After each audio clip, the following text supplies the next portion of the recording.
Hey everyone, Scott with Integrity here. I'm going to show you how to find your public IP address. Now, I don't expect you to be a professional in computer networking, public networking, or private networking, but there's one really simple thing you need to understand, and that's that there are public IP addresses and private IP addresses. Now, your home Wi-Fi network or your business Wi-Fi network or just your network in general, those are private networks, and which means the computers and phones and printers and all those different network connected devices, they all have private IP addresses, okay? Now, public IP addresses are things assigned to things like modems, firewalls, things that need like websites, things that need to be accessed over the internet. Now, sometimes you need to know what your public IP address is. Now, if you're watching this video, you probably know why that is. So I won't get into why those reasons might be, but there's a number of ways you can check. I'm going to show you two. The easiest one is open up a web search and type, what is my IP address?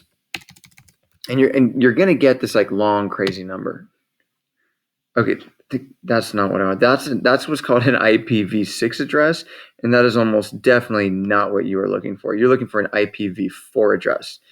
Okay, now that's an IPv4 address, which are much, much shorter numbers, and they're only numbers. IPv6 are alphanumeric. They're very, very long. It's a totally different networking thing. This is my public IP address, okay? Meaning it's assigned to basically like my modem, okay, like my home network from my internet service provider, okay.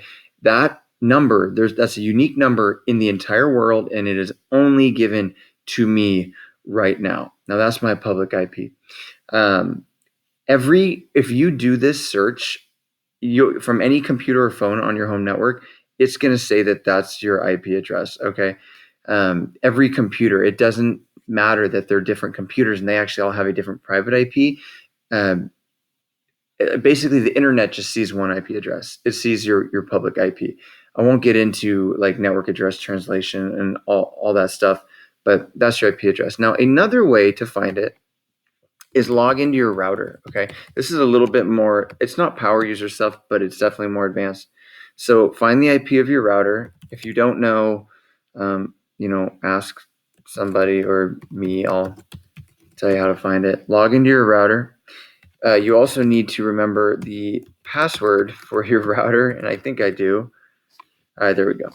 So I have a TP-Link router. I've posted some videos about it before. Now, I actually don't know this off the top of my head, so I'm just going to go find it. Oh, bam, there it is. Okay, so here it is. So WAN means wide area network. It usually is referring to the internet. Usually when people use the term WAN, that's what they're referring to. A LAN, like right here, is a local area network. That's my home private internal network. That's a whole different thing. So WAN, that's a MAC address of my router, I assume. See the IP address right there? That's the same IP address we got. Geez, I keep double clicking stuff. That's the IP address I showed you. It's a dynamic IP, meaning that it changes over time, although it probably doesn't change much. That's the subnet mask. That's the default gateway. It also shows my DNS servers. But that's my public IP address. So you can find it in your router.